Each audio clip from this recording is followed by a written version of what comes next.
which is fun to say. Look, here are the facts, people. We were very close to chimpanzees, DNA-wise. Around 98% of our DNA is shared with these hairy fellows. Back in the 1920s, we got closer than ever. A humanzee was not just a fantasy. Soviet biologist Ilya Ivanov inseminated female chimps with human DNA, but it didn't work. Or did it? Things got questionable when a chimp named Oliver hit the scene in the 70s. Yeah, he was walking like a human, which we've never really seen before. He was referred to as the missing link because of his appearance and the way you would act. He was previously a performance animal. He was a show chimp, so not a hybrid, but many viewed these experiments as immoral back in the day. Which is, yeah, I agree. Also, I remember seeing chimps in family movies, I'm pretty sure. Remember those movies growing up where chimpanzees were like snowboarding or playing hockey? Most extreme primate, that was it. That's where we're at. Chimpanzees doing barrel rolls and hockey stops. My friends, we're already there. I think we're already at the Planet of the Apes terrifying point. We're screwed if one of these experiments works, that's all I'm saying. Number 9, human cow eggs. Okay, we had a few giggles talking about chimps.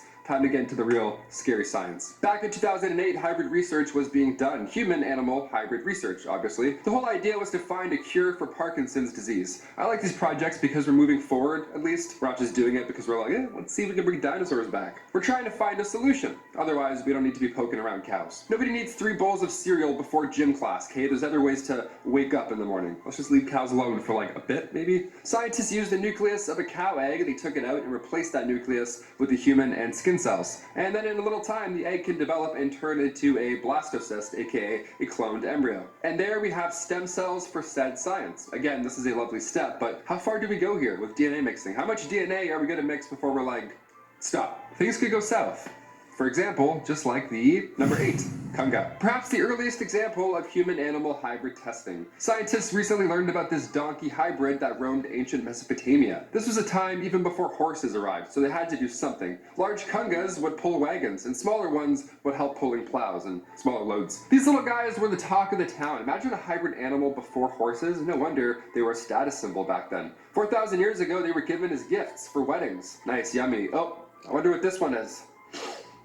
It's definitely a Kanga. It's gotta be a Kanga. After so long, scientists are finally able to figure out what exactly a Kanga was a hybrid of. It was a female donkey and a male Syrian wild ass. Yeah, it's crazy what you can still learn from ancient animal bones from thousands of years ago. Science is incredible. It's more amazing how involved this hybrid was in Mesopotamian culture. Do we bring back the Kanga? I don't know.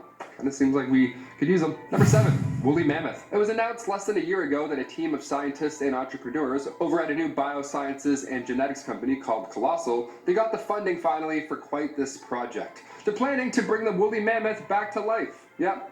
Instead of just paying off student loans, they're like, how about we bring a mammoth back? Let's just see if we can do that. That'll solve some problems. The last mammoth alive was around 7,500 years ago. But what if we had these hairy Goliaths back again today? The Siberian tundra, thousands of years ago, was once full of these guys, but climate change began to slow them down. Also, humans needing food definitely didn't help. These guys provided warmth and, well, obviously look at them. Lots of food, so they died off quite quick. Genetics company Colossal raised over $15 million to try and bring this thing back to life. And they're on the way. They're doing it right now. That's happening as we speak. A mammoth is being born. They're using the CRISPR gene editing tool, which is a fun tool, I guess. Elephants are still kicking around, and their genomes, combined with the preserved mammoth DNA, is the magic trick. So if you see mammoths trending on Twitter in 4 to 6 years, well, you know why. There's not another Ice Age movie. It's definitely just a real mammoth. Number 6, Pyrenean Ibex. The Pyrenean Ibex also went extinct a long time ago. This was much sooner though than mammoths. This was around 2000. The last one was a female named Celia, and a falling tree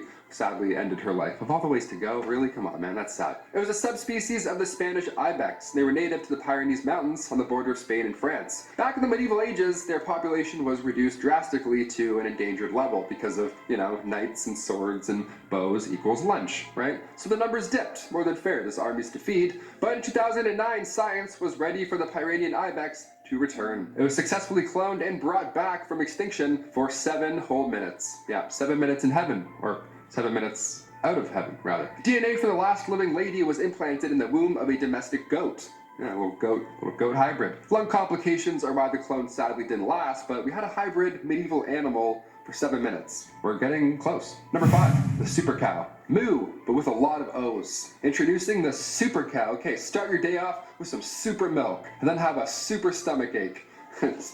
your super pants. My God, I can't do milk anymore. Only in Belgium. Back in the 1800s, scientists and farmers brought together native cattle and short-horn cattle to make this hybrid animal. After that, they would literally just pick the biggest cows of the bunch and then have them breed together, and then so on and so forth. These cows are officially called Belgian Blues, but I will continue to call them super cows. Thank you very much, because that sounds amazing. I can't even look at them. God, they're disturbing. They look like bodybuilders. Just, it makes no sense. How does, what?